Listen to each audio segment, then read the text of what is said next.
Hi everybody, good to see you today, and everybody at home, good to see you as well. So my name is James Watkins. I'm the Head of Policy and Public Impact at the London Chamber of Commerce and Industry. Thank you for that, Susan, appreciate it. I'm delighted to be with the Conservative candidate for London Mayor. Thank you so much, Susan Hall, for being here today. So it's really good to hear from you.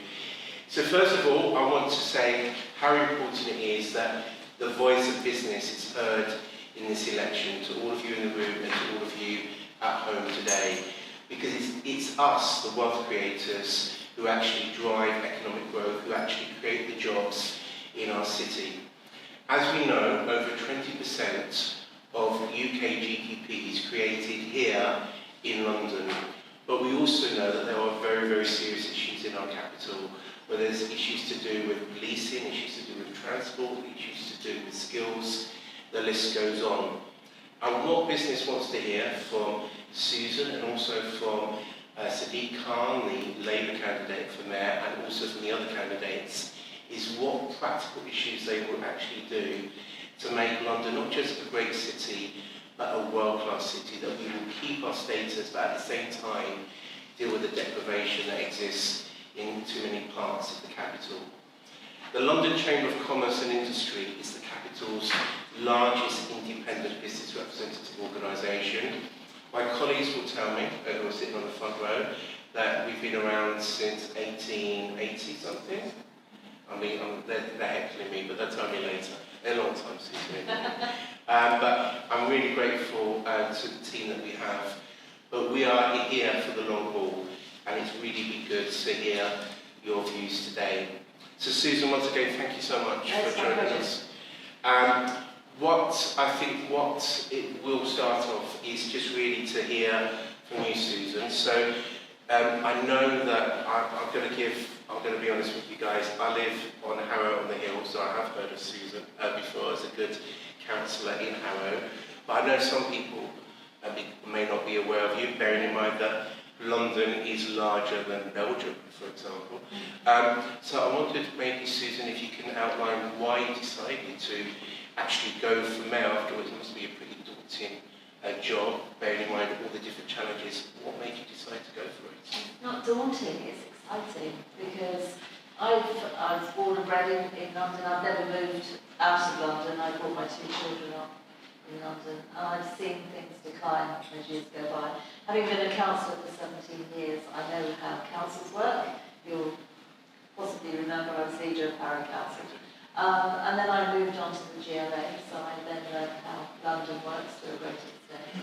And the natural progression is then to go be the mayor of London and to make the changes that I know I would like to see happen. And talking to so many of you, talking to people on doorsteps for the last 17 years, I know what people are saying to me that they want, and I'm in listening mode. I've run a business, which is why this is particularly interesting to me. I've run a business for over 30 years, and I know certain small businesses, I know the issues and the problems of small businesses. And it's not just, there's never a simple answer, there's complex answers as to how things could be made better. So it's not daunting, it's extremely exciting at the prospect of making things, in my view, much better again. Okay, thank you, Susan. I know many of our members say to me, the last thing they want to do is to go into politics because it seems so confrontational. Can anything be achieved? And I know you, as a former business owner, made that decision some years ago to go into politics. When you speak to small business owners and they say, I don't think politics is for me because we find it a very daunting atmosphere, how do you convince them that actually politics can make a difference to small business owners? I don't think it's as simple as that. Politics is a rough business, if you like, and it's not for the faint-hearted, there's no doubt about that. But you can see it can make a difference. When years ago there was a prospect of my business being purchased to put in a big supermarket. So they were going to come in and purchase it. So I went to battle with the local council, which I'm now a councillor for, and you could see how different things worked. It's no good people sitting back saying, oh gosh, they shouldn't do this or that. If you really feel very strongly, then get involved. You know, be part of the decision making, because it's very exciting. But there is no doubt politics is a very, very difficult place to be. You put yourself out there and you've got to take the knocks that come, which is fine. I enjoy the sparring, to be honest, but it's not for some. But for those that want to make a difference and are prepared to put up with the bad side of it, if you like, it is really worth it. You can really make a difference.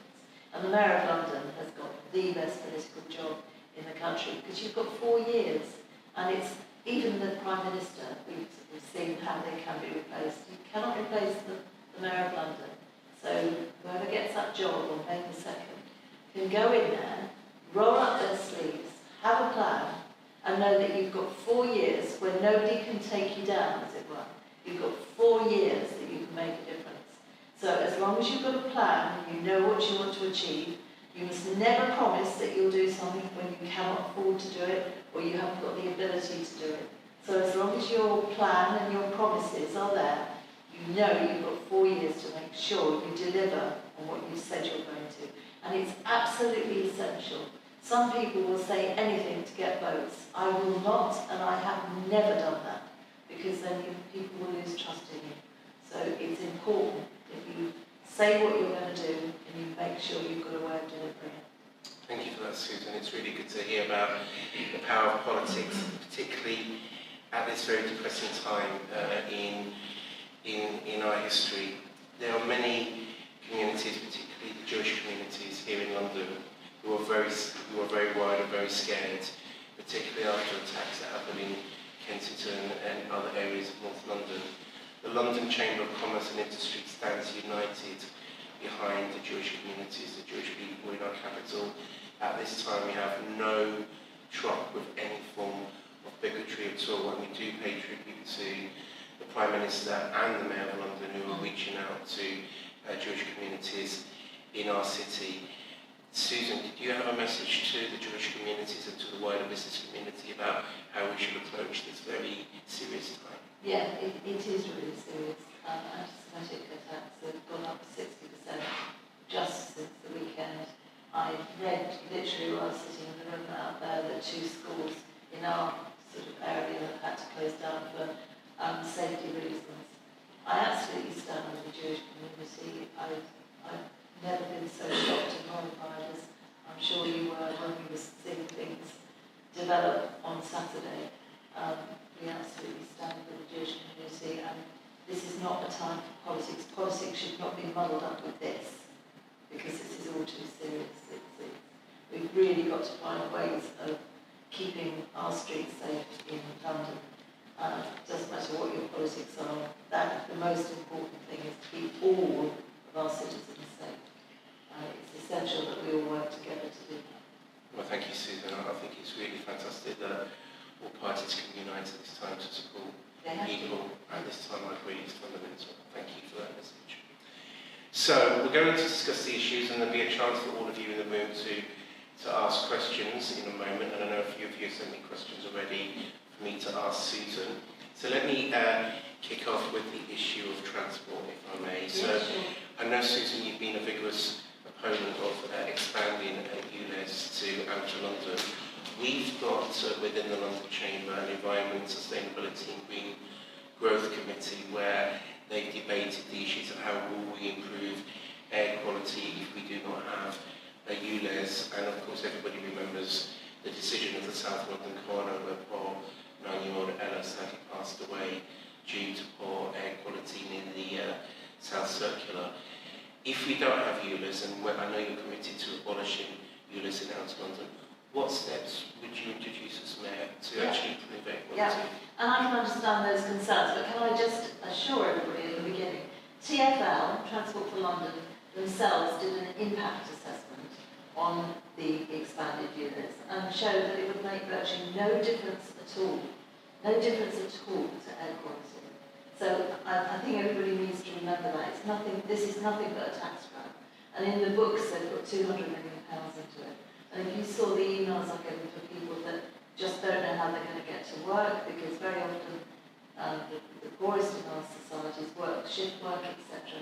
And you know, when you live in outer London, the transport offer is nothing like it is in inner London. So there are very many issues there. If we just look at the air quality, I found a pot of 150 million actually, but I would take 50 million out of that because I don't know what sleep will leave.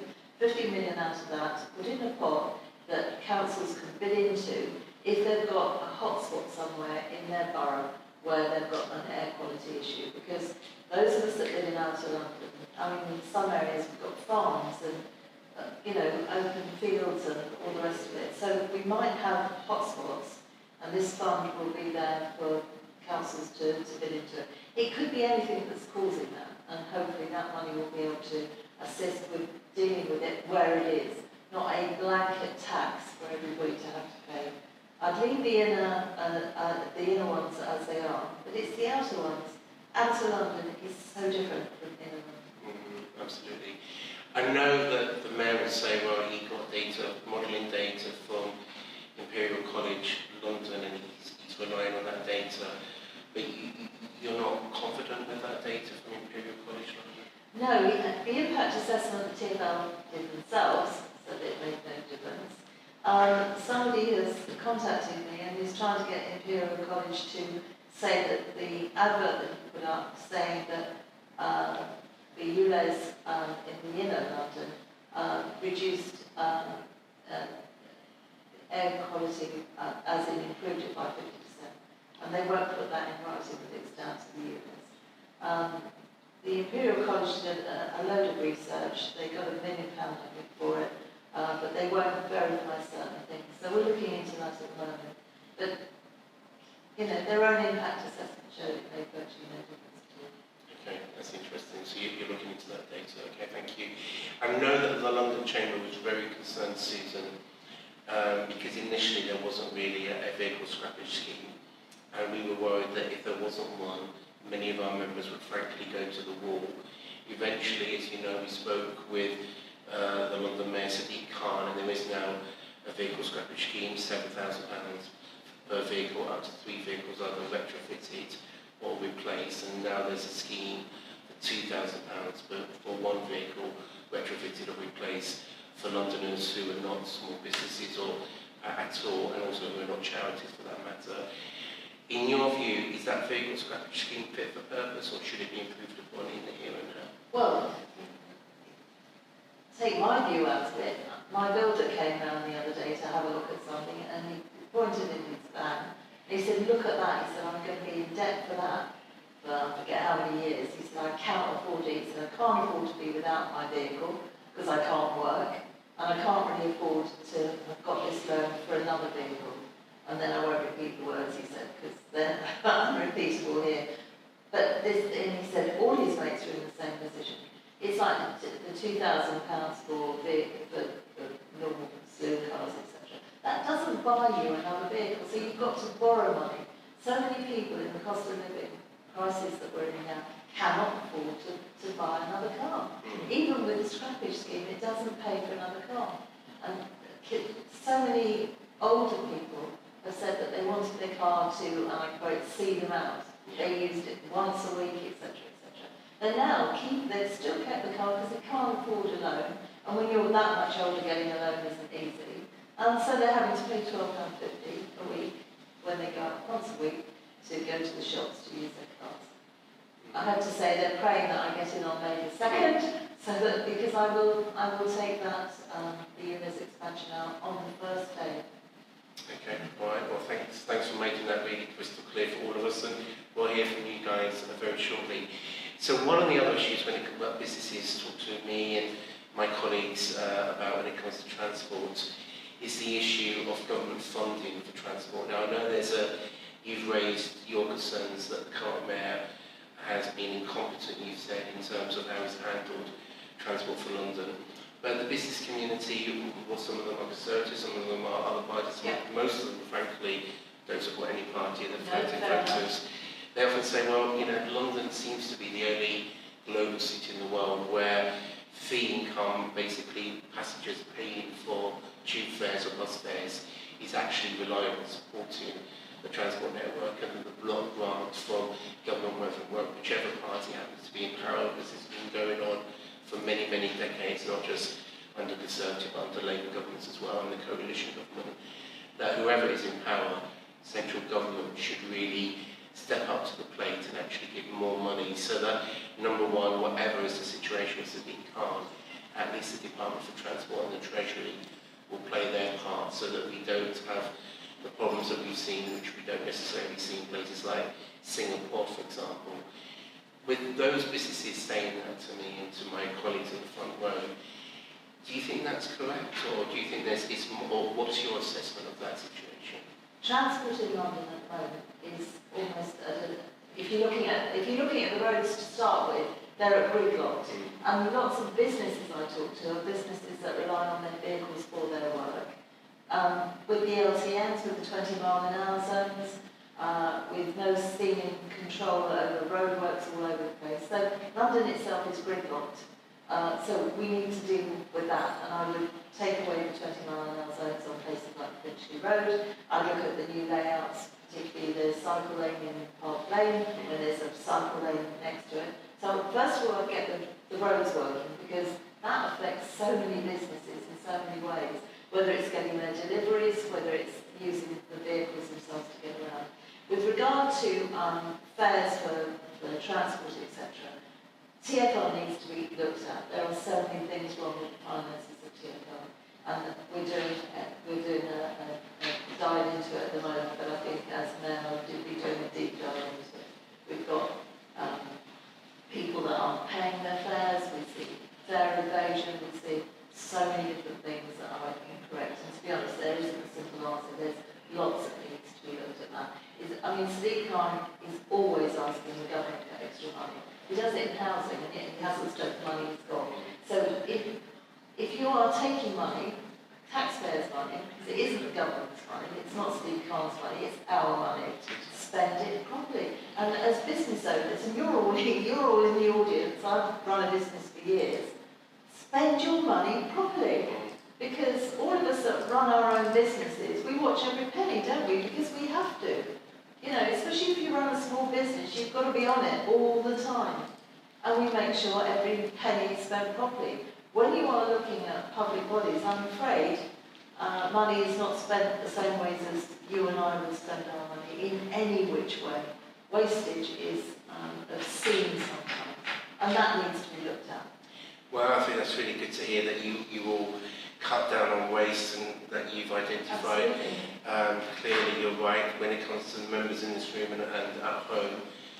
Our members look at their P&L account every single week now, not even every single month. Yeah. You said earlier that you would do a deep dive, so when you become mayor, if you're elected, after doing a deep dive, you would be open to speaking with the government, whoever happens to be in power at that time? As mayor, it's irrelevant to me who will be in government. I would work with anybody, because we have got to get London moving again. We've got to get more houses built, the proper family homes, not just very high-rise 1 and 2-bedroom flats. We've got to get the transport situation sorted out for businesses. If we look at nighttime economy, it's an absolute nightmare at the moment. Young people have got nowhere to go because everywhere shuts up early. Those businesses are suffering because, and this is my big thing, policing is in such a state in this city, and the mayor is in charge of the Metropolitan Police. And people would think, well, why does that affect business? It really affects business. If you're running a shop, as an example, or some sort of business, a high street business of any description, if you've got gangs of youths running through the streets, etc., you're going to frighten your customers away. So you've got all of that aspect. The fact that the police, although I think they've started looking at it differently now, the fact that they don't look at anything if it's under £200 is a damn disgrace. Because if I steal something that's worth £10, I've stolen it. So it needs to be dealt with. I feel so strongly about this.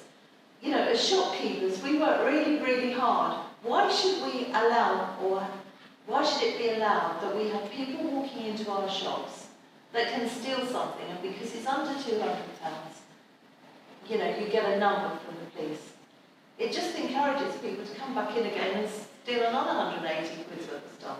You've worked hard for that. Why should you work hard while some so-and-so walks in and just, I feel so strongly about this, because I've worked hard to run a very small business, and it is hard work and difficult. people that wander in and just take things and terrorise sometimes our staff in our businesses. Absolutely, absolutely disgusting. This is why we really need to get to grips with policing, because it affects absolutely everything. Well, I'm glad you raised the policing, because as you know, Susan, our members are really worried about crime at the moment. Every time I talk to my members in the it used to be skills is the number one issue, which I'm going to ask you about if that's okay at the moment. But it's now up there with crime as the number one issue. Now, at the moment, Smart Rowley is taking, the Commissioner of the Metropolitan Police is taking tough action in terms of 10,000 police officers who are no longer on the streets because of various issues such as misogyny, racism and so on. So the Commissioner seems to be doing the right thing to some extent, and you could argue, and then also at the same time, Smart Rowley's brought in borough-based commanders in each borough area of London. Superintendents. Yeah. Absolutely, forgive me, superintendents, you're right, Susan.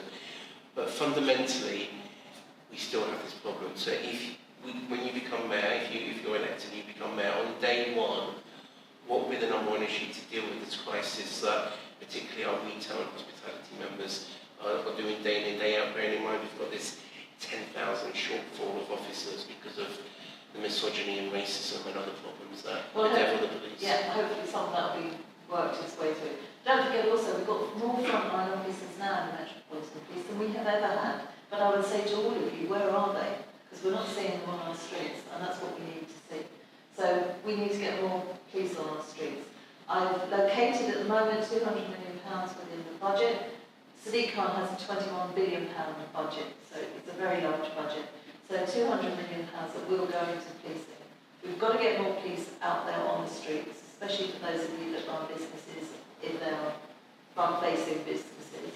But then we've also got problems with lots of fraud, etc. That's increasing rapidly and does affect businesses quite badly. That's got to be looked at, and again, it is policing issues. So 200 million extra. But I also want to look at the abstractions. So many police are abstracted, whether they're going to university and that's why they're not there, whether they're off sick, whether they're restricted duties because of what you said there. Long-term sick, I think, is also another issue. I will be meeting the Commissioner's top team at least 2 or 3 times before the mayoral election. I think the worst thing that ever happened was when we went into what they call a BCU. So we went away from borough policing, which I thought worked quite well, to what they call BCU. So you've got 3 boroughs looked after. In some instances in London, that's bigger than other police forces. And yet sometimes finding out who the borough commander is quite difficult because they keep changing. Whereas before we used to have borough commanders in each borough, obviously that's the name. I mean, the Commissioner's now put a superintendent in charge of each borough. They've done that just recently. And that will start to help. But when you get borough-based policing, everybody in that borough knows who to go to, know who's in charge, who's responsible for what. And the trust and confidence in the police has gone down from something like 73%, which it was about 7 years ago. It's gone down now to 48%. We have got to get trust and confidence back in our police, for everybody's sake, quite frankly, and given recent events, even more so.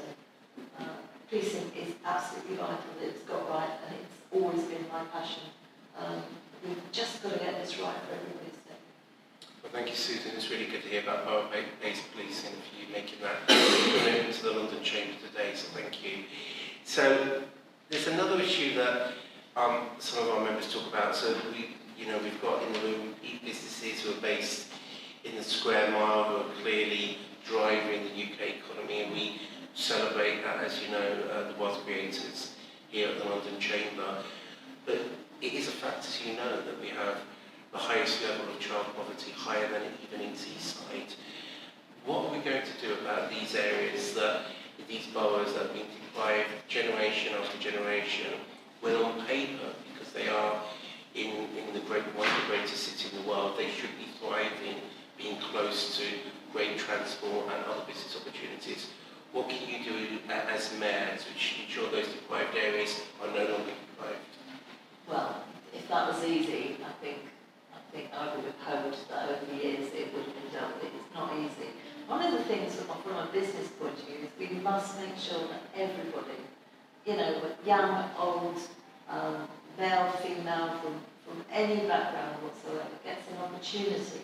It's the opportunities that kids are given that leads them into a better life than they could have. The Mayor's got a budget, an adult education budget of, I think it's about £320 million. I'm a massive believer in apprenticeships. I think one of the worst things that we ever did years ago was to suggest that everybody really went to university. Apprenticeships are incredible. They really are. And if somebody has a skill, it gives them hope. They know they can make a living for them and their family. It also gives them a certain amount of pride because they do a job well. And I think getting people into work, into apprenticeships, etc. And then they can feel part of a body, if you like, of people that they work with. One of the things that we find with gangs is that some poor kids are brought up and they don't feel belong. They don't feel like they belong. And that's how they get into gangs, because they then suddenly feel they belong. If kids can get into more apprenticeships, and if we can encourage that more and more, then work colleagues can fulfil some of that gap. And I really believe in that. Everybody should have an opportunity to get into work, to better themselves, to feel part of something, whether it's work colleagues, whether it's anything else, but anything other than gangs. Because once these poor kids get into gangs, they're spiralling in the wrong direction. Well, it's really good to hear your passionate demand for apprenticeships. We, with other organisations like the Institute of Directors and the Federation of Small Businesses, believe that the apprenticeship levy should be reformed. There's hundreds of millions of pounds locked up in a treasury bank account which is not being used in our communities. Would you also support that cause, Susan? Absolutely. Really appreciate your support for that. Absolutely. If people work, they have more of a self-worth. And I've always said, it doesn't matter what you do, if you do an honest day's work, doing anything, it gives you a certain amount of pride, and you can work towards that. And some people want to advance, and some people are very happy doing what they start doing. It doesn't matter. It doesn't matter. If they're occupied, they're providing for their family, they get a better feeling about life themselves, and they're really better for society. And that's what we should all encourage, and we should help people, give them a hand up. I think somebody said once, give everybody a hand up, not a hand out. Just help people strive for things for themselves, because they will then always be better. No, thank you for that, Susan. Now, you and I know, and everybody in the room knows, we are in the heart of the West End at the moment, and West End businesses have said to me that during the week they have to close early because they cannot get the skilled staff to man their hospitality businesses and others. In Richmond upon Thames, I've met businesses who say they cannot recruit accountants. Now, the government has given not just money but also powers for the Mayor to start all over again. We don't want me to follow Department for Education policy and start all over again. Do you think there is a time for a reassessment of skills policy, particularly in terms of more flexible levels of training, which might be more suitable for the 2020s rather than systems in the past? Yeah, I think it's interesting because people are living longer, which is a good thing. I think it's a good thing. People are living longer, and people are often now thinking of a second career. What else can I do? I've done that for 20 years, 30 years, whatever. And they want to do something else. So certainly with the Mayor's adult education budget, that can help. We're also looking at more and more different skills now. Even if you look at policing, there's so much of the money is put out into fraud, etc., which is a different thing that we had years ago. So everything evolves, as we know, our tech industries, etc. So the more training there is for people to think, well, I want a second career, or whatever I was doing is not really done anymore. We can always learn. That's one good thing. Well, there's lots of good things. One of the brilliant things of being an London Assembly member is, because I'm on different committees, I learn stuff every single day. And that gives me a great feeling to actually feel that I'm learning different things. The times you think, oh, I didn't know that, and it's really interesting. You can always improve yourself, and that makes me feel better. I'm sure it makes other people feel better. Yeah, definitely. My colleagues will tell you that I'm learning everything about London on a regular basis, and I've been here for some time, so you're absolutely right.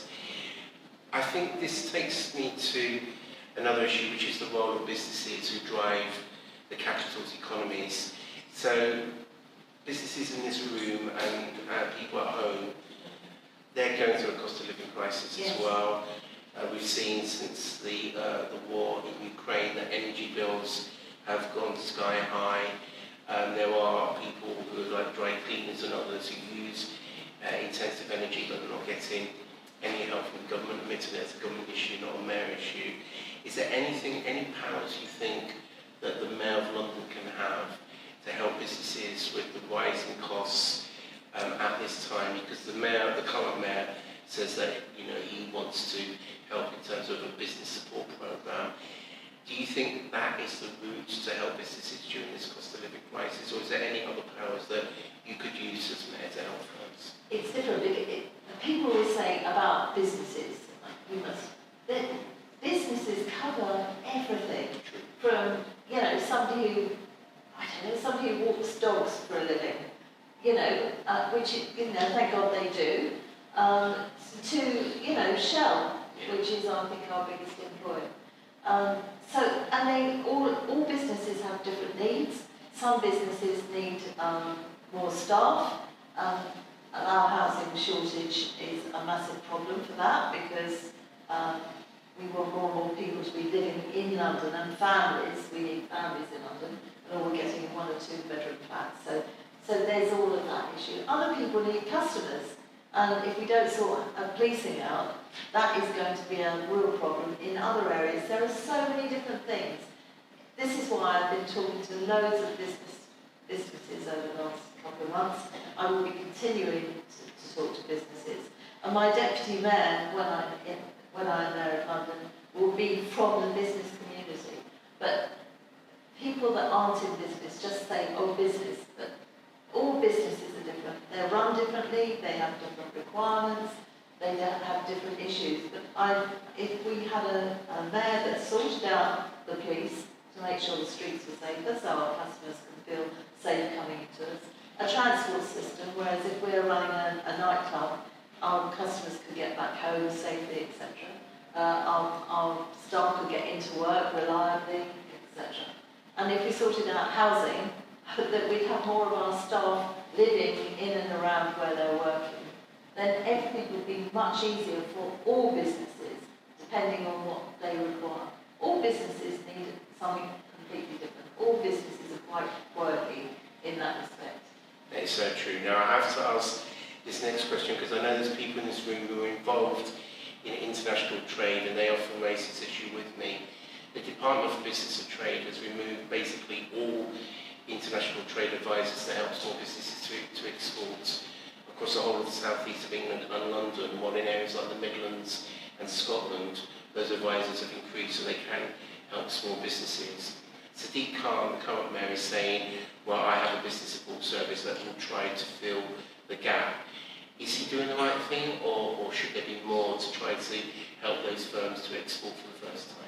Well, I'd say I'd be needing to ask the businesses. Our politicians always assume they know the best. We don't. We absolutely don't.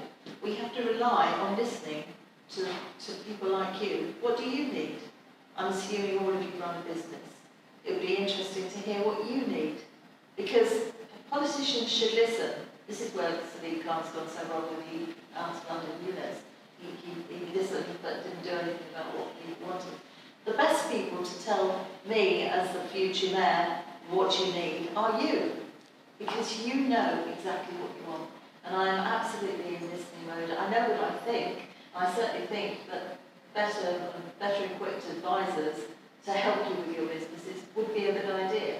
So I'd have to see where the vacancies were or where the gap in the market was. But the best people to listen to in whatever you're looking at are, in this case, business people. when I'm looking at policing, I talk to frontline officers as well as the inspectors, etc. Ask the people that are in the situation at that time, because they are the ones that tell you what they need, and that's what I will be doing, listening to what you are all telling me you need. Thank you. Now, before we go to the audience, just a few more things, if I may, Susan, and then we'll hear from you guys, if that's okay.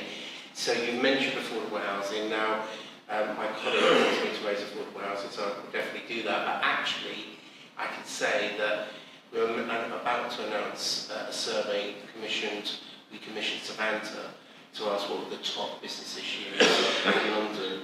And interestingly, the number one issue that we announced this shortly is affordable housing, or the lack of affordable housing, so that businesses are struggling to get key workers. What can you do in your first term of office if you were elected to deal with this affordable housing crisis, forgive me? Right, we've got to find more places for properties to be built. The key thing that I'm saying to everybody is that I want more family housing, low rise, high density family housing in the nooks and crannies that are everywhere around London. Boris had a London Land Commission that used to find all these little areas, so he can't stop that. I think we need to get that in place again. We need to open up the London plan to see what needs to be changed. I'm actually talking to various builders, developers, etc. about that now, because I'm not just listening to business people, I'm listening to people in various different sectors. And the people, again, that are on the ground, that know what's wrong, that know what needs to be delivered. I'm never going to assume that I know all the answers, because I absolutely don't. But I know who to ask for, for good advice and for information, and that's what I will be doing with housing. So you'll be developing a plan to Absolutely. see what the options Yes, are? absolutely. And how much money is there, because as I said right at the beginning, I will not promise anything that I can't deliver. So my manifesto will come out in, I think, around February, because we won't know what the mayor's budget is until then. The draft one comes out then, the final is probably in March. But we know pretty much how much money is in there. He could go on a spending splurge now, and then I could promise a whole load of things that I can't deliver. I'm not going to do that. I will not do that. So whatever pressure I put on, I don't care. I will only ever tell you what I will deliver, because I will know I can deliver it. I will evidence where the money is coming from. Okay, well, the final issue I'd like to raise with you before we come to our audience is the issue that, I know we sent you a copy of our report, Susan. In May 2022, we issued a report which basically revealed that Asian and black-owned businesses are not treated in the same way as equivalent white-owned businesses, whether it's in terms of access to contracts, access to finance and other issues. This is obviously a huge issue for our members. We have a Black Business Association and an Asian Business Association. I see one of our senior members with us today. What do you think you could do to address what does seem to our members institutional discrimination? Well, it is wrong, isn't it? And we have to sit down and talk about how we think we can address that. Everybody should have the same opportunity to finance, to be able to work within companies. There should be no discrimination whatsoever on any basis, on disability, on ethnicity, on anything. So that needs to be looked at going forward. Thank you. And we would like to work with you on that, and I know you're developing your manifesto, and hopefully we can discuss that with you going forward. Sure, of course. Thank you so much. It's an important issue. Thank you, really respect that, Susan. Finally, before we hear from all of you guys, again, members of the Asian Business Association and members of the Black Business Association have raised concerns with me that they've asked me to raise with you regarding media reports, regarding your comments on social media or tweets, and the concerns that you seem to have expressed support for Enoch Powell, which for younger people watching us right now was a person who did deliver a racist speech many years ago. Would you like to just address those concerns that our business members have raised with us? Yes. Well, I'm sorry if it's offended you. It was certainly, it's a like. Those of you that tweet, and I'm a serial tweeter, I used to be, you do tend to go through pressing, and I think I just saw the thing above it which said, get London back again or something like that, which to me meant let's sort London out, because that one is what I will say to you as mayor. I want to sort London out. So I think it's funny, isn't it? People that don't use Twitter too much think anything like that's supporting. People that are serial tweeters like me, just you know, like that. You know, I have never had anybody on the doorstep ever ask me about tweets. They want to know what I do. You know, I think people get hung up on these sort of things forever. The reality is, look at what I've delivered over all the years as a public servant. Look at what I want to deliver for London. And if you think that all of that is great, but no, she wrote one tweet, or well, it's not even written that I press like. There's nothing I can do about it. If anybody is offended by my liking a tweet, then I'm sorry, I didn't ever like a tweet in order to offend anybody. And I think that's the message. You know, we all do these things. I was a serial tweeter. As a politician, you can't, you know, you almost can't go near social media. You've got to watch every word you say when you don't mean to be offensive. Sometimes people take offence, for which we're always sorry, but we never intended it in the first place. Okay, well, thank you for making that clear, Susan. Right, well, that's enough from me. I think it's important to hear from you guys. So, any hands up, and we're going to take it forward. So I'm going to take. I do know this person, so Sarah. Please go ahead, and we'll go, and then Annie, and then you, Sarah. So yeah, we'll do one at a time first. Yeah, We'll sure. take it from there. So Annie, sorry, Sarah, please, and then Annie. Thanks, Jane. Hi, Susan. Thanks for your time today. I'm Sarah from Heathrow Airport. So at Heathrow, you might have seen in the press that we're continuing to be campaigning for the reintroduction of tax-free shopping for international visitors. Yeah. In 2019, it supported almost 250,000 jobs. Yeah. And the latest research shows it can support the economy by an additional £4 billion. We've got the support of the Mayor of London, we've got the support of the Minister of London. I want to know if we would have your support as a Conservative candidate. I got there before you. I actually wrote to Jeremy Hunt about it, and I know it's about the 8th or 9th of August. I followed up with his SPAD, his advisor, about 6 weeks ago. I saw him at party conference. I think we will hear more about it coming up. But I note there's only a woman can at times about things, and he knows exactly where we all are on this. But I think that there will be more to be said on that. But absolutely, I'm with you 100%. And Jeremy Hunt knows this. And I've known Jeremy Hunt for a long time. And he knows I won't stop going on about it. Fantastic, thank you so much. That's good to hear. Thank you, Annie. I'm a town planning consultant. I actually live 15 minutes away from here, so I walk down to the West End every day. In terms of your plans, will you be rewriting the London plan for a start, and how are you planning to get that implemented by all London boroughs? Because there's always a time lag, and that's the problem. Yes, you're right. Implementation. And there will be. Which is why it's essential that on May the 3rd, I go in there, roll my sleeves up and get things started quickly. That's what they said. The joy is the mayor has got 4 years to do something.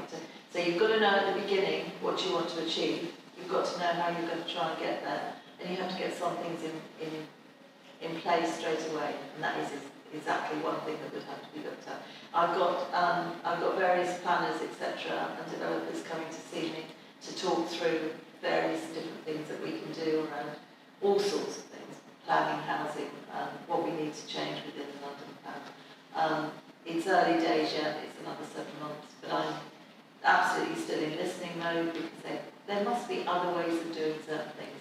But that's the joy of this. I mean, this is why this is so exciting. It's not daunting, it's exciting.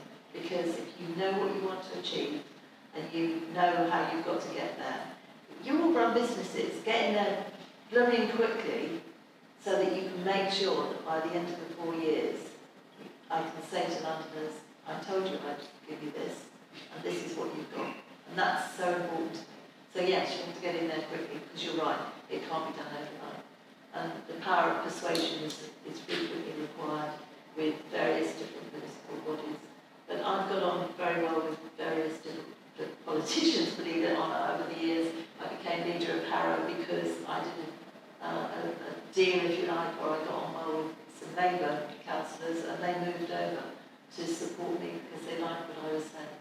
Well, can I just follow up with one comment on what you're saying, is that it's all very well to have political will to do something, but on the ground, my working experience is that local authorities are seriously lacking in manpower.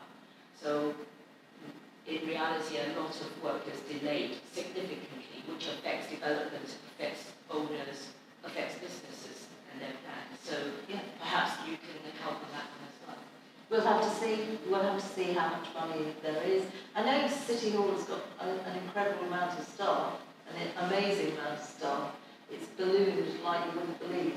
And I remember going to see Boris when he was the mayor, and he lent Harrow some planners to get certain developments sorted out. You've got to think out of the box sometimes as to how you can do different things.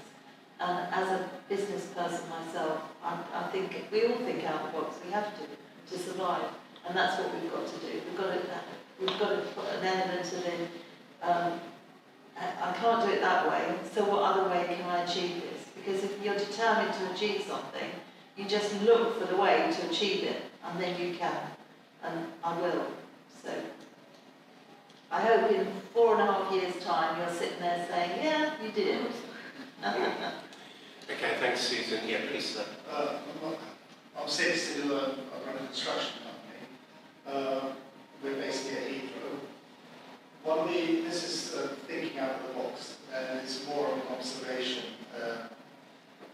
When we were growing up, for example, once upon a time, we did the milk round, jumped on the electric bands in those days, we did the milk round, the boxes and all that, loved it, and the milkman, he used to give us 10p or something like that.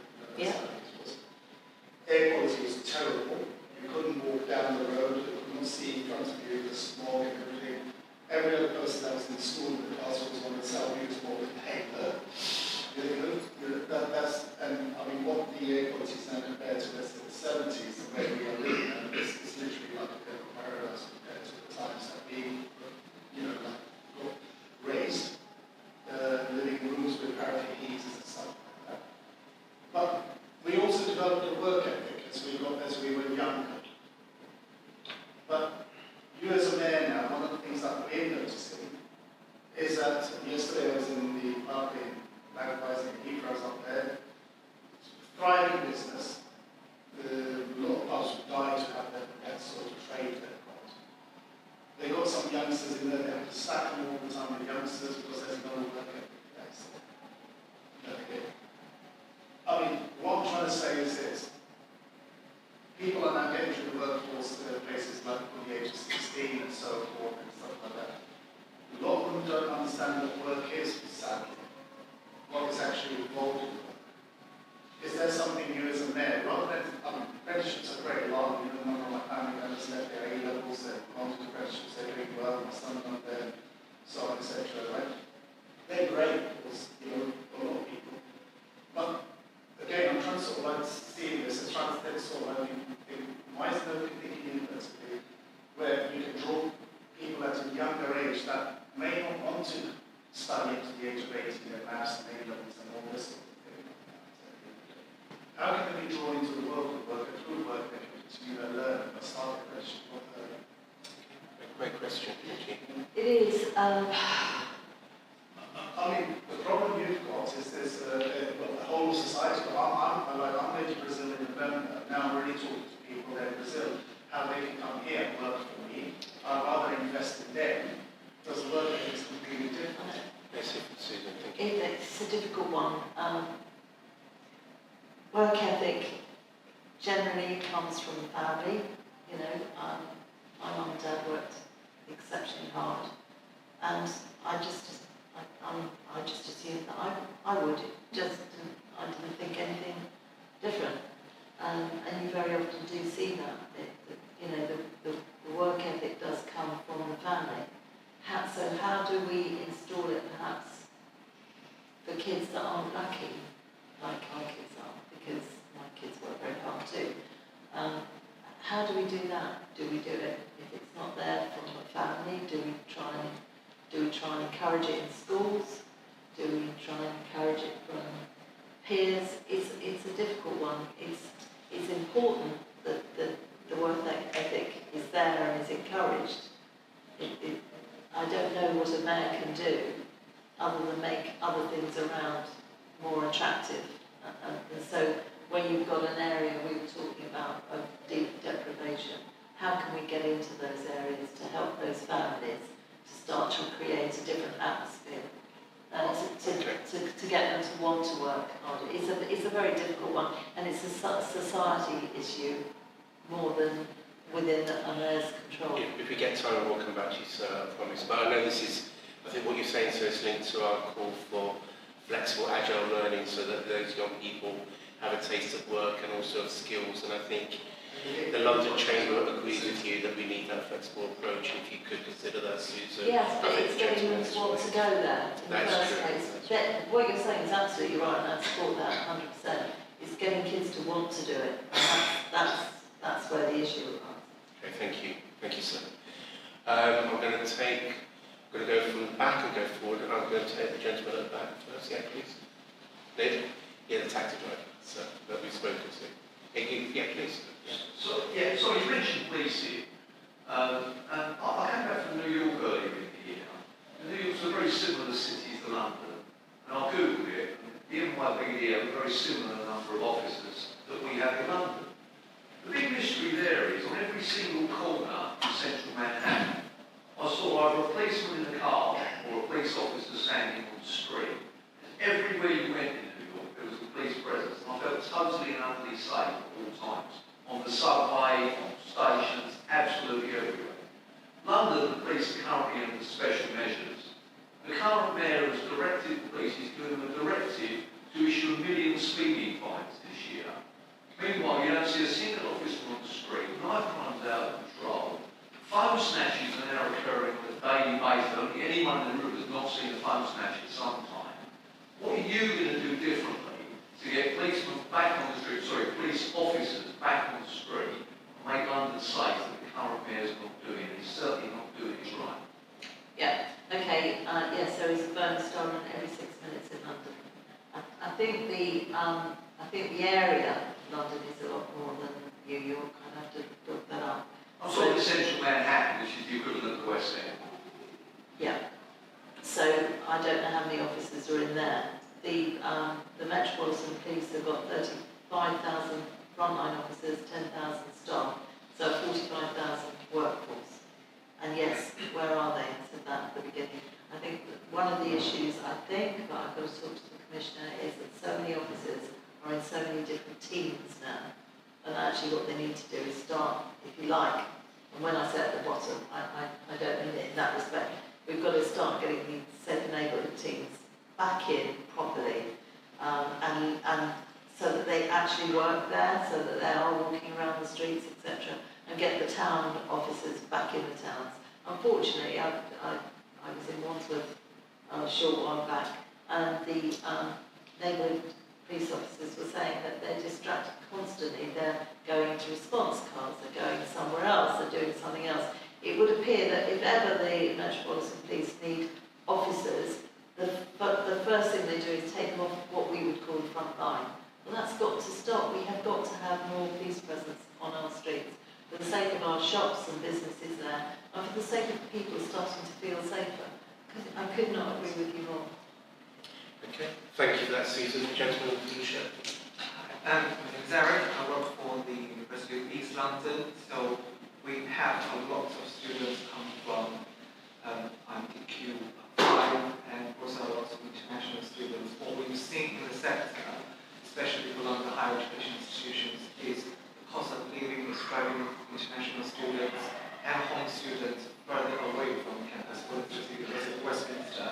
But I'm not expecting the majority of the students living within 20 or 30 minutes from the campus. And one of the sectors is calling for London councils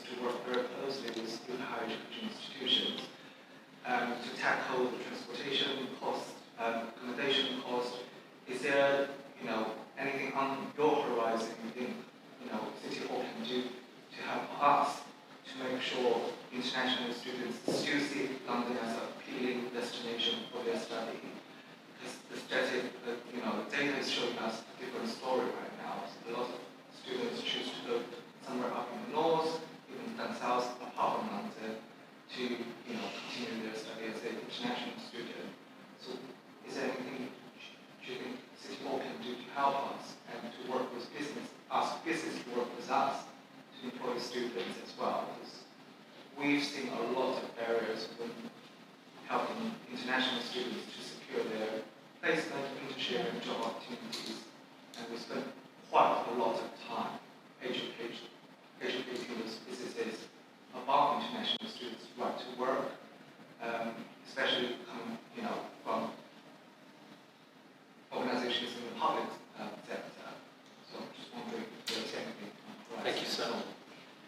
One of the issues which we touched on quite a few times here is the housing situation. We've got to build more homes. The government's given Steve-Con £9 billion. I believe he hasn't spent it, or he's asking for more money, but he hasn't spent the money he's got. This lady said how slow everything was, and you're right. We need to find a way of speeding that up because rents are sky high. With him constantly saying that he wants a rent cap, all that will do is hike up rents now in case anybody thinks that, in case any of the renters think that it's going to be capped. So they'll put it all up now, it will just inflate it, so that won't work. We actually need more accommodation and we need it built as soon as possible. The problem you've got, of course, it is so much more expensive living in London than it is living up north, and that will affect your business, if you like.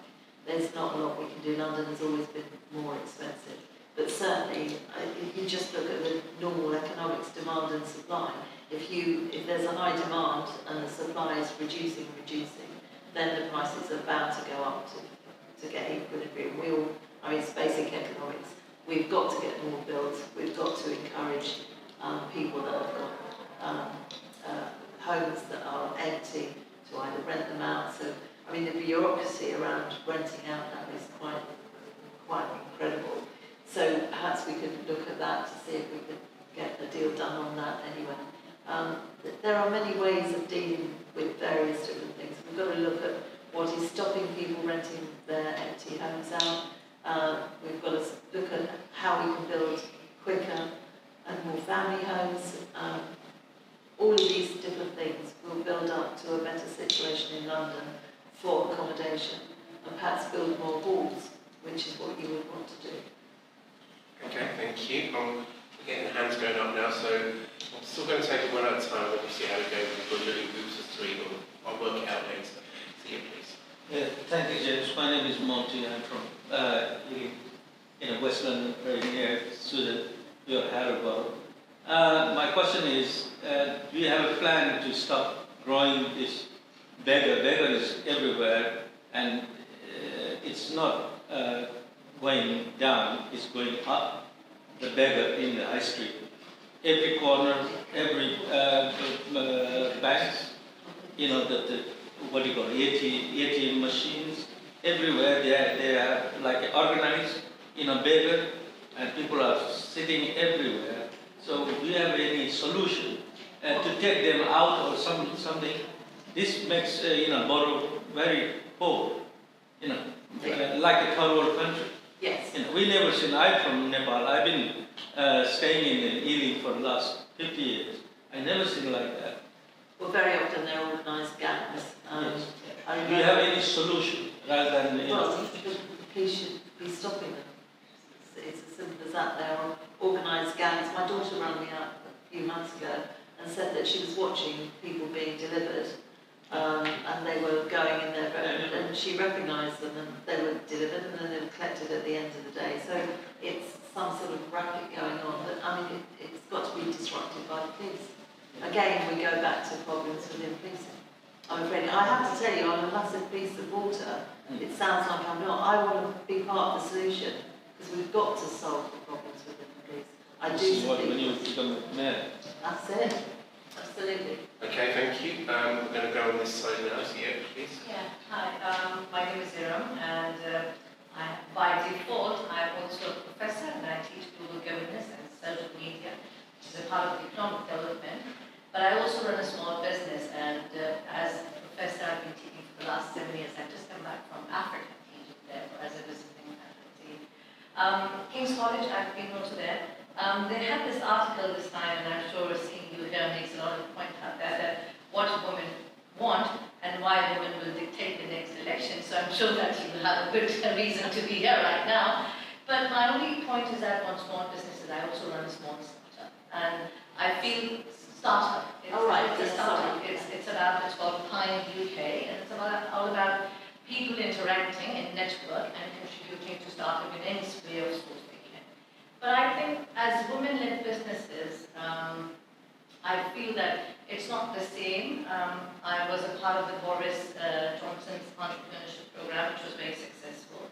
And I feel that this time it's just about a lot of tech things that are coming up, but not all women are tech savvy. So if there could be a program that you could, work on or give us policy as women-led businesses that would be up locally by the councils and boroughs, and instead of just like asking other people to support these businesses and ask for financing. Just normal, that's just a comment that I see economic development and anything which is on the global governance has to be women-led now, because that's how the economy is evolving. I'm happy to look at anything. I think I've seen women run all sorts of businesses, to be honest with you. I started off learning how to do mechanics. At that time, I wasn't allowed to go into a college because they refused to have women in colleges doing it. Nonetheless, it's fine. You just get on with it. You just we can do. Most of us, whether male or female, we can do whatever we put our mind to, and that's what you've got to do. And women do different work. I know very many women that are tech savvy, as an instance. So I would encourage anybody with startups. I don't think being a woman should be any different from being a man. Sometimes it does feel it. We get a different sort of criticism to men, as an example. If I have anybody else telling me I need to change my clothing because the way I look is bad, I shall go mad, because I'm thinking, listen to what I'm saying, criticise that, but not what I'm wearing. And nobody would say, I don't like your tie. I do, as it happens. But nobody would actually say that. They wouldn't dream of it, but I cannot tell you the comments I have about what I wear. So it is different for women, there's no doubt. But, we can be real hard on us, can't we? We can make sure that we achieve what we want to achieve. Yeah, because Tories has a good, rate that is higher than the Labour Party. 50% of Tories women won in the last election.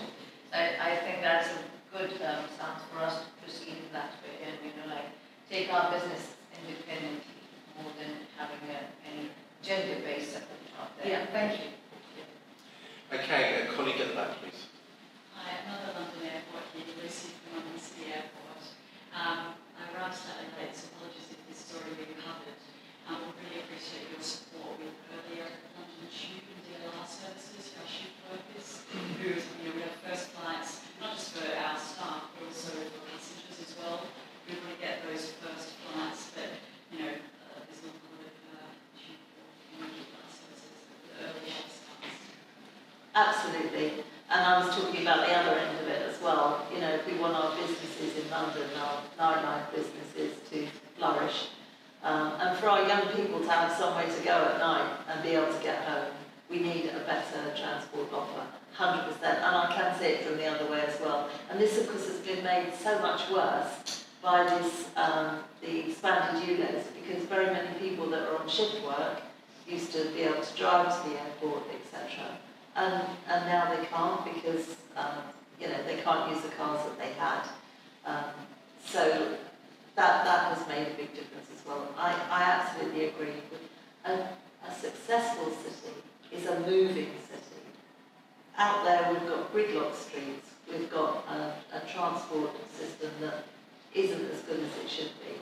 Certainly in outer London it's really not good. I spoke to a lady a couple of weeks ago and she said, it's not good enough. She said, I queue for a bus. She said, I have to wait 7 minutes for a bus sometimes. Well, I had to laugh because we live in Harrow, and if we had one every 7 minutes, we'd be thrilled to bits. It's what you're used to, do you know what I mean? So In outer London, we definitely need more buses. With some of the inner London buses have been cancelled as well. It's known that the poorest in society are more likely to use buses. No politician should ever make poorer people even less well off. And that's what ULEZ has done, that's what cutting some bus services has done. Absolutely outrageous, and that needs to be addressed. Absolutely, I agree with you. Okay, yeah, please, sir. Hi, this is Matthew from the City of London Corporation. I was interested in what you said earlier about inner and outer London in terms of ULEZ. Yeah. One of the things that's developed in the last couple of years, maybe largely thanks to COVID, is London speaking with one voice. Inner London and outer London is very different. It's not just transport-wise, but jobs and housing, etc., etc. How would you work with the boroughs, inner and outer London boroughs, inner and outer London boroughs, to speak with London with one voice, central government, to support businesses and planning and skills development? On that way on as well as another point. Yeah.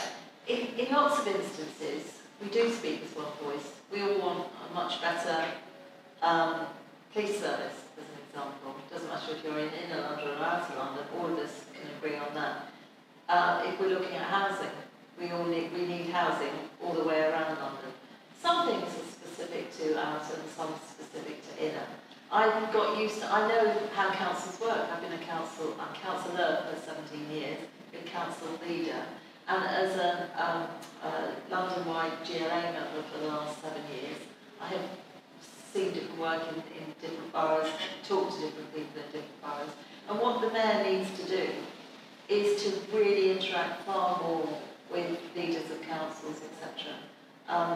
I know for a fact that Sadiq Khan doesn't do that. I have never had a meeting with Sadiq Khan.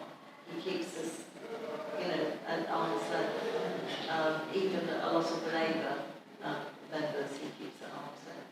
You need to engage with people to understand the problems in different boroughs.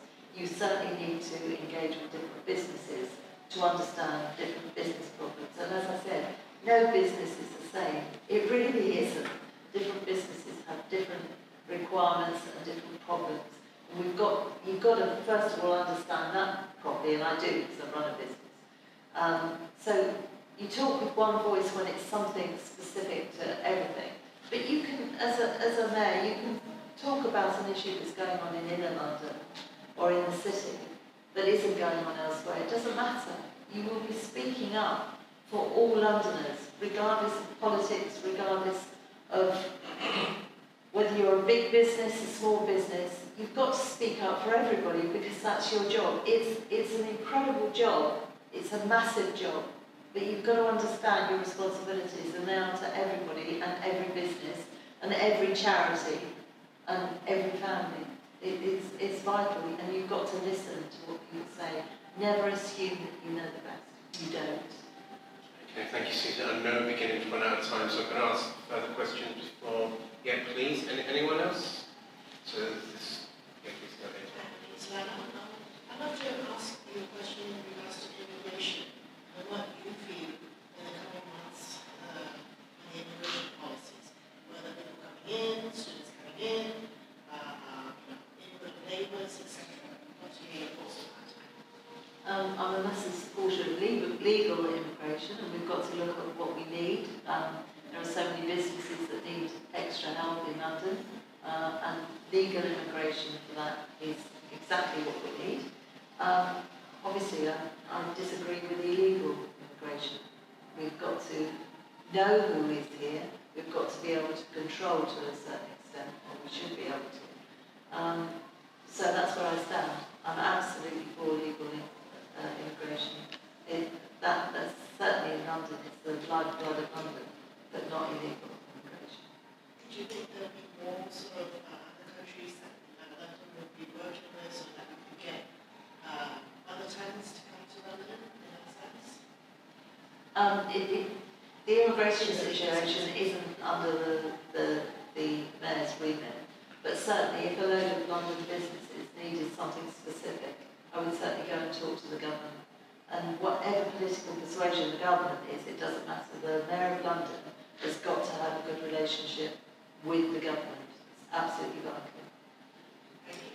Susan, I'm really happy you made that commitment.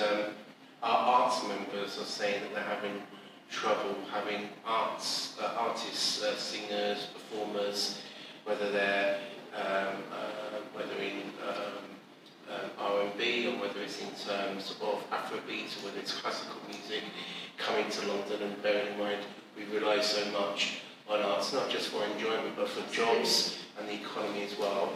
And I see my colleague in the front where we organised an event bringing Ukrainian businesses together with British businesses, and then they return back to Ukraine to survive in the country at this difficult time, as I know you and I, Susan, would agree with. But many of those businesses were not given visas by the Home Office to work with British businesses here, even though some of these events have been organised by our own governments. Would you be willing to build on what you've just said and work with the Home Office to see what we can do? It's absolutely essential. I mean, you've got to have a proper dialogue with those, let's face it, with purse strings, and whichever government is, you're going to be reliant on them for funding coming into London. The London Mayor has got to have Londoners at heart all the time and will work tirelessly to make sure that things work smoothly, and clearly it's not in that instance. So absolutely yes. Thank you, really appreciate that commitment, thank you. Well, I know we're coming to the end, so I'm just going to ask the final question and then thank you again. So I guess just the final question is, you've been very critical about Sadiq Khan tonight. What do you think is the worst thing he's done, and also what do you think is the best thing that he's done?